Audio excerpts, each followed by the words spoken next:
नमस्कार, आप देख रहे हैं के न्यूज। मैं हूं आपके साथ सोनी चौहान। मुद्दे की बात में आपका स्वागत है। और आज एमएलसी चुनाव को लेकर मुद्दे की बात में जिक्र। लखनऊ से हम खबर आपको बता दें, बीजेपी के सभी एमएलसी प्रत्याशियों ने नामांकन किया है। एनडीए के 10 एमएलसी प्रत्याशियों ने नामांकन किया। बीजेपी की तरफ से 7 प्रत्याशियों ने नामांकन किया और सहयोगी दलों के 3 एमएलसी प्रत्याशियों ने नामांकन किया है। सुभाषपा से बिछेलाल राजभर ने नामांकन किया और अपना दल से आशीष पटेल ने नामांकन किया। आरएलडी की तरफ से योगेश चौधरी का नाम सामने आ रहा है और प्रत्याशी राम तीरथ सिंघल ने भी नामांकन किया है। तो एमएलसी चुनाव को लेकर भारतीय जनता पार्टी की पूरी तैयारी। प्रत्याशी राम तीरथ सिंघल ने भी नामांकन किया और यूपी एमएलसी चुनाव के लिए सभी ने नामांकन किया है। बड़ी और अहम खबर आपको बता रहे हैं, विजय बहादुर पाठक, डॉक्टर महेंद्र कुमार सिंह ने नामांकन किया। अशोक कटारिया, मोहित बेनीवाल ने भी नामांकन किया है। एमएलसी प्रत्याशी धर्मेंद्र सिंह का भी नाम सामने आ रहा है और संतोष सिंह ने भी नामांकन किया है। तो सहयोगी दलों के 3 एमएलसी प्रत्याशियों ने नामांकन किया। तो यूपी एमएलसी चुनाव के लिए बीजेपी ने उम्मीदवारों का ऐलान किया और नामांकन किया। एनडीए के 10 एमएलसी प्रत्याशियों ने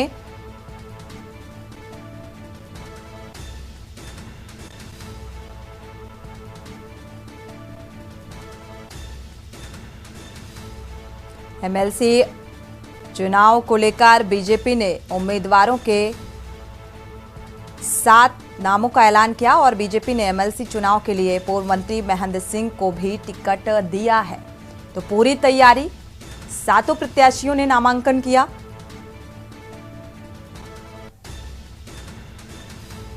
तो यूपी विधान परिषद चुनाव को लेकर बीजेपी के सहयोगी और आरएलडी ने पहले ही उम्मीदवार का ऐलान कर दिया था। बीजेपी गठबंधन के सभी उम्मीदवारों ने फिलहाल नामांकन भरा है।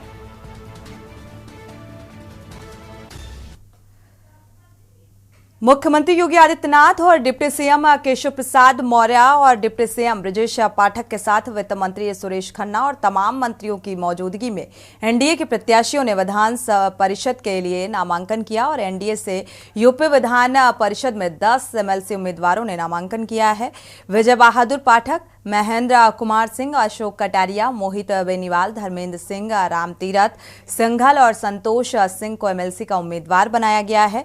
आशीष पटेल अपना दल एस, योगेश चौधरी आरएलडी से और सुभाषपा से बिछेलाल राजभर एमएलसी उम्मीदवार के तौर पर घोषित किए गए।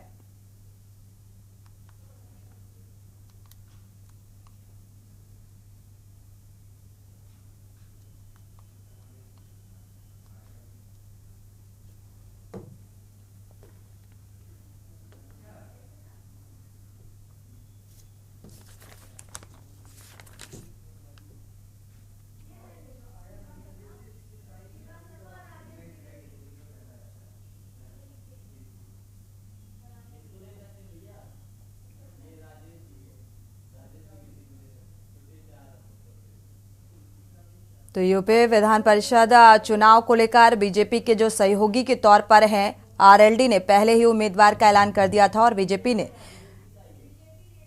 बीजेपी के जो प्रत्याशी हैं, एमएलसी प्रत्याशी, उन्होंने आज नामांकन भरा।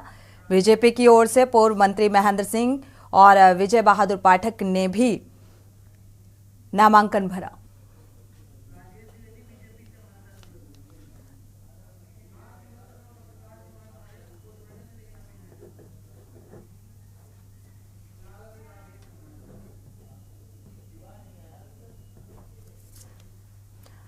और इसी को लेकर चर्चा करते हैं। हमारे साथ बीजेपी प्रवक्ता राजेश जुड़े हुए हैं। राजेश जी, आपका बहुत बहुत स्वागत इस चर्चा में शामिल होने के लिए।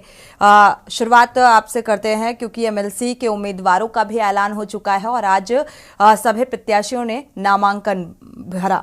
तो इसको लेकर फिलहाल आगामी लोकसभा चुनाव से ठीक पहले जो है विधान परिषद के चुनाव को लेकर बीजेपी की पूरी तैयारी नजर आ रही है। क्या कुछ रणनीति बीजेपी की?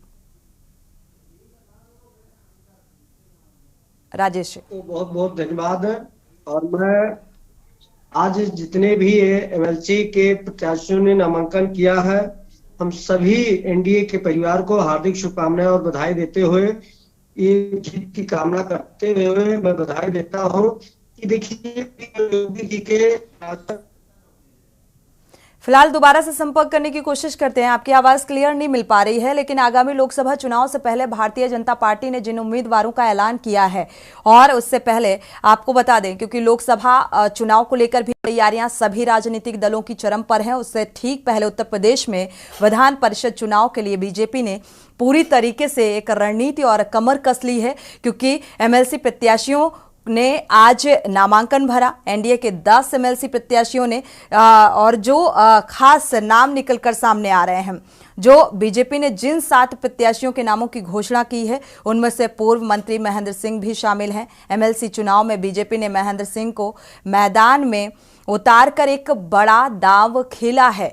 फिलहाल क्या कुछ रणनीति और बीजेपी की, वो जानते हैं। हमारे साथ बीजेपी प्रवक्ता भी लगातार जुड़े हुए हैं। राजेश जी, आपका रुख करेंगे। ठीक लोकसभा चुनाव को लेकर तैयारियां चरम पर नजर आ रही हैं भारतीय जनता पार्टी की, अगर देखी जाए, और ऐसे में अब विधान परिषद चुनाव को लेकर भी कितनी तैयारी, जिस तरीके से दावेदार जो प्रत्याशी घोषित किए गए हैं, कितनी मजबूती।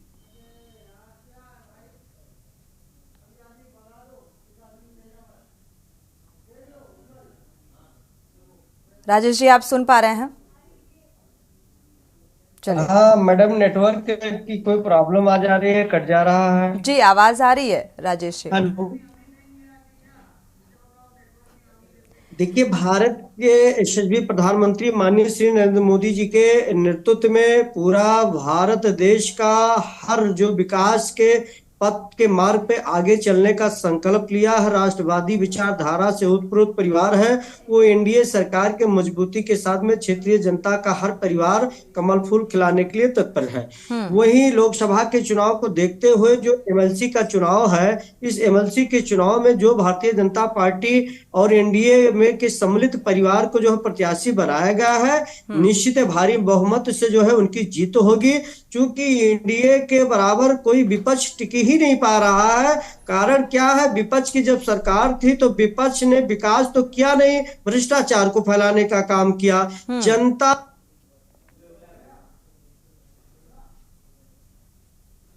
चलिए, तो विधान परिषद चुनाव को लेकर भी, यानी कि एमएलसी के चुनाव को लेकर भी आरोप और प्रत्यारोप का दौर चरम पर है। वापस से संपर्क करने की कोशिश करेंगे। राजेश जी की आवाज नहीं मिल पा रही है, फिलहाल एक बार दोबारा से संपर्क करने की कोशिश करेंगे। लेकिन जो प्रत्याशी भारतीय जनता पार्टी की तरफ से जिन नामों का ऐलान किया गया, देखा जाए, जैसा कि बीजेपी ने महेंद्र सिंह को भी मैदान में उतारा है और एक बड़ा दाव खेला है। यहाँ पर बड़ी चुनौती भी है।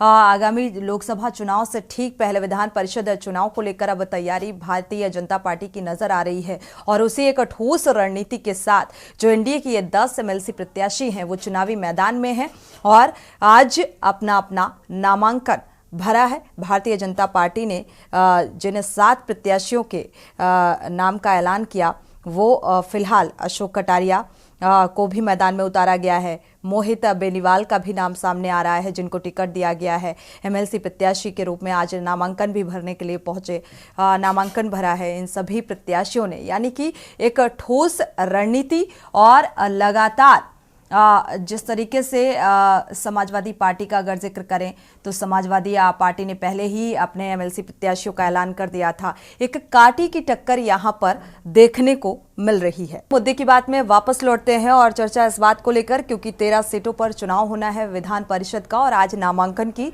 आखिरी डेट, और एनडीए के 7 प्रत्याशियों ने नामांकन भरा और सहयोगी दलों ने भी नामांकन भरा। इसको लेकर भारतीय जनता पार्टी की जो तैयारियां हैं वो चरम पर। फिलहाल एमएलसी चुनाव को लेकर जो प्रत्याशी चुनावी मैदान में उतारा है, वो देखा जाए तो इस तरीके से प्रत्याशियों के नाम का ऐलान किया गया है। और क्योंकि कांटे की टक्कर यहां पर देखने को मिल रही है, जो अन्य सहयोगी दल हैं उनके भी प्रत्याशियों ने नामांकन भरा है। 11 मार्च आज आखिरी दिन एमएलसी चुनाव के लिए, और बीजेपी के 7 प्रत्याशी, अपने एनडीए के अन्य प्रत्याशियों ने आज नामांकन पत्र भरे और नामांकन की प्रक्रिया सुबह 11 बजे से शुरुआत हुई।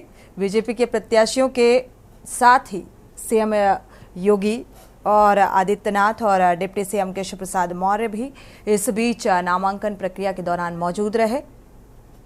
उप मुख्यमंत्री ब्रजेश पाठक को भी देख पा रहे हैं। बीजेपी के प्रदेश अध्यक्ष भूपेंद्र चौधरी सहित सरकार के अन्य महत्वपूर्ण लोग शामिल रहे। साथ ही जो सहयोगी दल के प्रत्याशी हैं उन्होंने भी नामांकन भरा और बीजेपी ने इससे पहले अपने 7 प्रत्याशियों के नाम का ऐलान किया था। बीजेपी के प्रत्याशियों का नाम जो मोहित बेनीवाल, डॉक्टर महेंद्र कुमार सिंह, अशोक कटारिया, धर्मेंद्र सिंह, विजय बहादुर पाठक और राम तीरथ सिंघल और संतोष सिंह के नाम का ऐलान किया गया और तय समय के मुताबिक सभी प्रत्याशी करीब सुबह 10 बजे पार्टी मुख्यालय पहुंच गए, जहां पहले उनका स्वागत भी किया गया और इसके बाद सभी एक साथ विधान भवन पहुंचे, जहां पर सभी प्रत्याशियों ने अपना नामांकन पत्र दाखिल किया और 7 बीजेपी प्रत्याशियों के साथ ही 3 सहयोगी दलों के प्रत्याशी, इसमें राष्ट्रीय लोक दल को 1 सीट और अपना दल सोनेलाल को 1 सीट और सुहेल देव भारतीय समाज पार्टी को भी 1 सीट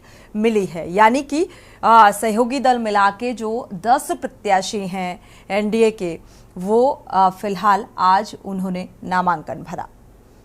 तो अपना दल सोनेलाल की ओर से पार्टी के कार्यकारी अध्यक्ष आशीष पटेल को टिकट दिया गया है। यूपी में विधान परिषद के लिए सुभाषपा ने मऊ के बिछीलाल राजभर को टिकट दिया गया। बीजेपी ने सुभाषपा को एमएलसी की 1 सीट दी है, जिस पर सुभाषपा ने अपने पुराने कार्यकर्ता को मौका दिया। बिछीलाल राजभर सुभाषपा की स्थापना की पार्टी के सक्रिय सदस्य भी माने जाते हैं और एक बेहद देखा जाए तो मजबूती भी कही जाती है। जिस तरीके से इनके नाम का ऐलान कर एक मजबूती के तौर पर कहा जाए, अब ये देखना होगा कि कितना इसका जो फायदा है वो मिल पाता है, क्योंकि बिछीलाल को पार्टी ने जुलाई 2022 में पूर्वांचल मुख्य कमेटी का प्रदेश अध्यक्ष बनाया था। 12 मार्च को नामांकन पत्रों की जांच होगी, जबकि नाम वापसी की आखिरी तारीख 14 मार्च है।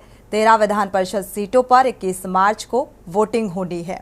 तो वोटिंग को लेकर भारतीय जनता पार्टी की क्या कुछ तैयारी, और ज्यादा जानकारी के साथ हमारे साथ शानू संवाददाता जुड़े हुए हैं। शानू, माफ कीजिएगा शिवा, देखा जाए तो जिन 7 प्रत्याशियों का ऐलान किया गया है, आज नामांकन भरा गया, क्या कुछ तैयारी और क्या कुछ आसार नजर आ रहे हैं?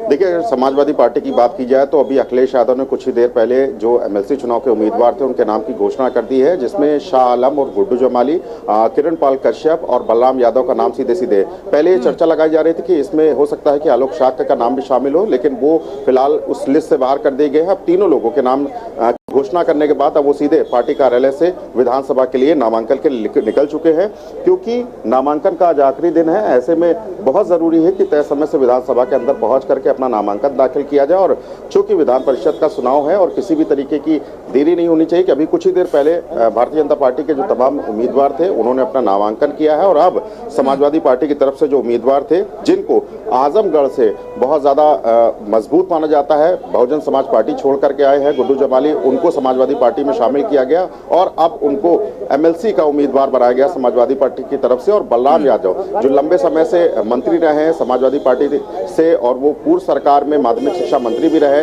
उनको एमएलसी का उम्मीदवार बनाया गया और किरण को उनको भी टिकट दिया गया। तो ये कहा जा सकता है कि आने वाले समय में जो समाजवादी पार्टी के जो उम्मीदवार है एमएलसी उम्मीदवार, उनको टिकट दिए जाने के बाद ये जरूर कहा जा सकता है कि जो पीडीए की परिभाषा थी उसको अखिलेश यादव ने पूरा किया है और पिछड़ा दलित अल्पसंख्यक का जो एक नारा था उसको दिखाते हुए उन तीनों उम्मीदवारों को टिकट दिए गए हैं।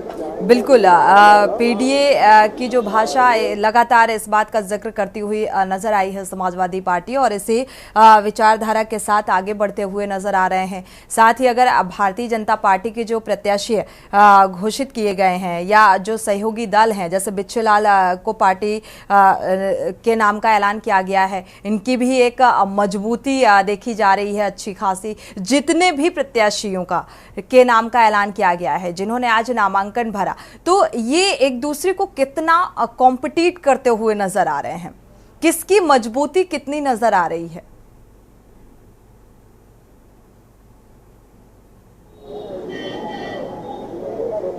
देखिए कंपटीशन तो बहुत है। ऐसे में जो 13 विधानसभा परिषद की जो सीटें हैं वो 5 मई को तकरीबन रिक्त हो जाएंगी और 13 में से कहा जा रहा है कि 3 सीटें हैं। जो पार्टी बहुमूल्य समाजवादी पार्टी के पास जो विधायक का जो संख्या बल है उसके हिसाब से वो 3 ही उम्मीदवार जोड़ सकते हैं। और ये कांग्रेस का एक आपको बताएंगे प्रतिमंडल जो है वो आया हुआ है और सीधे सीधे समाजवादी पार्टी कार्यालय के अंदर जा रहा है। प्रदेश अध्यक्ष भी है अजय राय, वो भी आप देख सकते हैं कि अखिलेश यादव से मिलने के लिए वो सीधे सीधे अंदर जा रहे हैं। और ये गाड़ियां कांग्रेस दल की है जो अखिलेश यादव से मिलेंगी और जो उन्होंने उम्मीदवार घोषित किए उस पर पूरी तरीके से चर्चा होगी। सवाल वही बार बार उठ रहा है कि जो गठबंधन की सरकार लेकर के पीडीए के साथ ये कांग्रेस पार्टी समाजवादी पार्टी के साथ लड़ रही है अलायंस करके, उसमें कितना असर आगामी लोकसभा चुनाव में होगा, ये जरूर महत्वपूर्ण है। अब जो कांग्रेस के जो डेलीगेशंस हैं, जो बड़े नेता है कांग्रेस के, वो लखनऊ के समाजवादी पार्टी कार्यालय के अंदर जा रहे हैं और सीधे अखिलेश यादव से मुलाकात करेंगे। लोकसभा में होने वाले चुनाव को लेकर के चर्चा होगी, एमएलसी चुनाव पर भी चर्चा होगी और जो तमाम इनकी तरफ से घोषित किए गए उम्मीदवार उसको लेकर के भी बिल्कुल शिवा, देखा जाए तो अल्टीमेटली आगामी लोकसभा चुनाव को लेकर ये इंडिया अलायंस का एक देखा जाए तो ये जो चर्चाएं हैं इस पर जोर ज्यादा दिया जा रहा है और आगामी लोकसभा चुनाव पर पूरा फोकस नजर आ रहा है राजनीतिक दलों का। जल्दबाजी में मोबाइल पे निकल